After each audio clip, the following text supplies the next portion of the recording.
Hello. If you're looking to make more of a professional presence online, like LinkedIn or Indeed or wherever you're posting your applications, you want to first start with a resume. It's one of the more basic things to get down when you're trying to showcase your skills. And in this video, I'm going to show you some of the basics that I've learned along the way with how to create an effective resume. Stay tuned. Dear me, 3 to 6 months. Watch how I make you proud. Hello and welcome to TehcZavier, where I help you go further in tech. Today, we're going to talk about the resume. And to be completely honest, this is an area of the job searching process that I have totally ran away from and abandoned. It's not something I've put a lot of effort in the past, and the results show because I can't even find mine. So in today's video, I'm going to share some pointers that I'm learning and then put some of those pointers into effect as just a foundational resume. And if you're someone like me who's not entirely sure where you want to go in tech per se, this would be a good intro into creating your resume. So without further ado, let's get into today's presentation. So we're going to call this Resume 101, but I am not a professor. It's just because my name is Xavier. I am still learning. I'm still getting in the swing of things. But again, I'm sharing with you some things that I've learned just from other content creators, from other professionals who I respect, and just the internet. So let's go ahead and get started. We're going to talk about what is a resume or a CV, why do you need one, how to get started. So starting with a list, just some general information. We're going to talk about the Harvard resume template. And then we're also going to showcase some resources that I think would be useful for you. And those will be available in the description of this video. So what is a resume or a CV? It's basically a document that gives your background, your work experience, your education, that kind of information.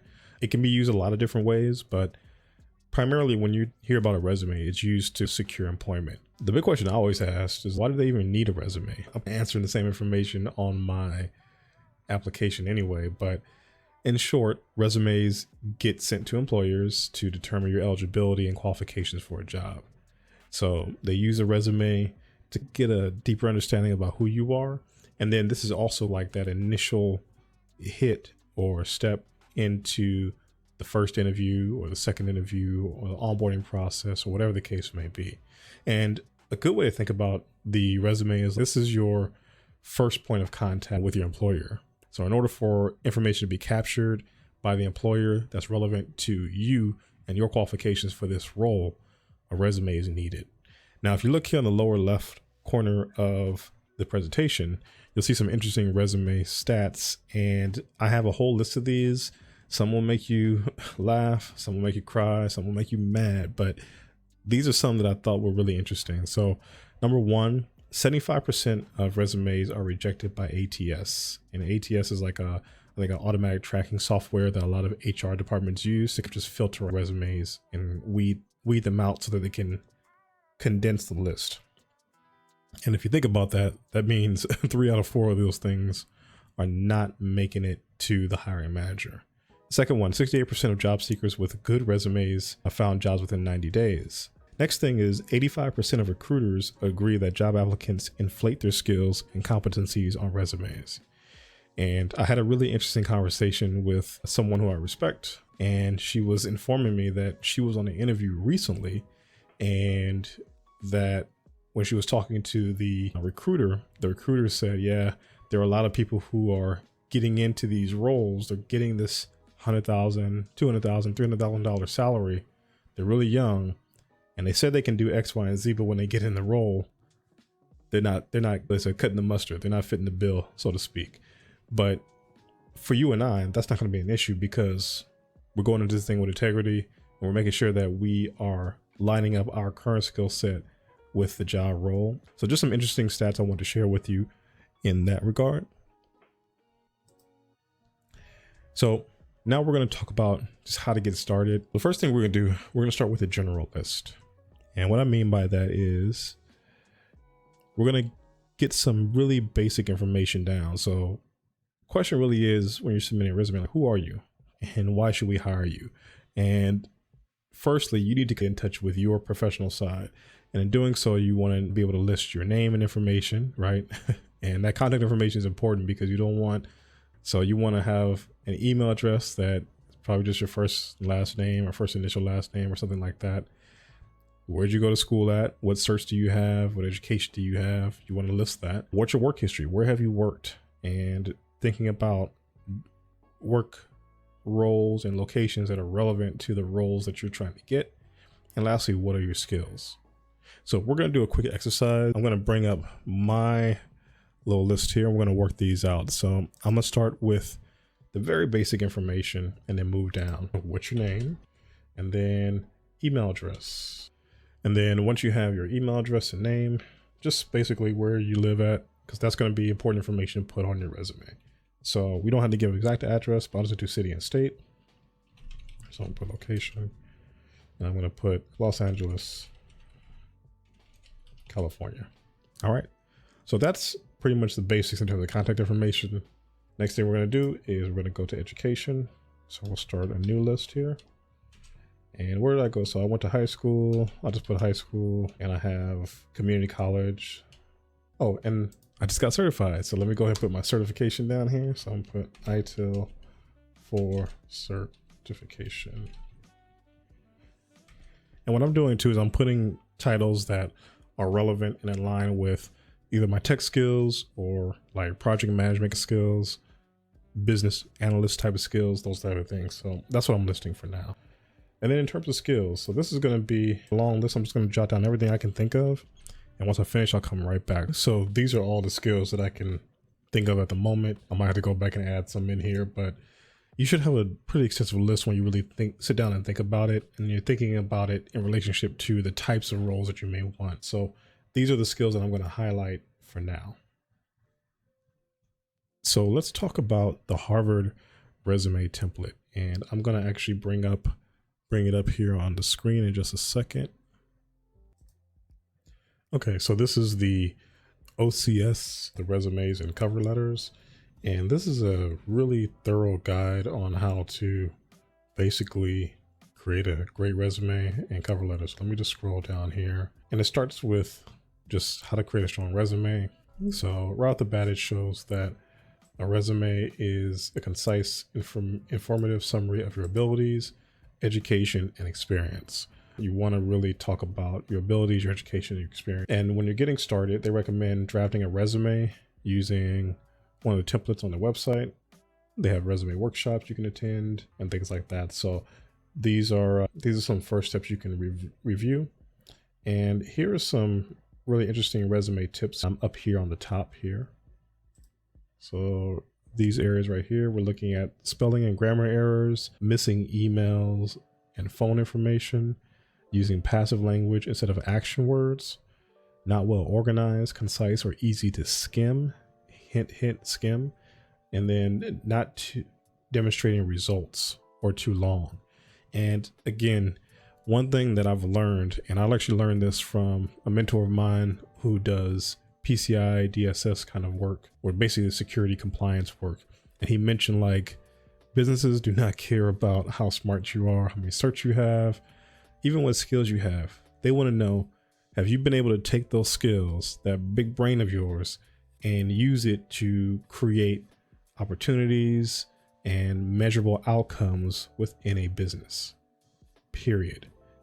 And so you want to be an asset to any place you're working at, and you have to be able to demonstrate that you've been an asset over a period of time in similar type of roles. Other information here. So resume language should be specific rather than general, active rather than passive, written to express, not impress, articulate rather than flowery, factual based, so quantify and qualify.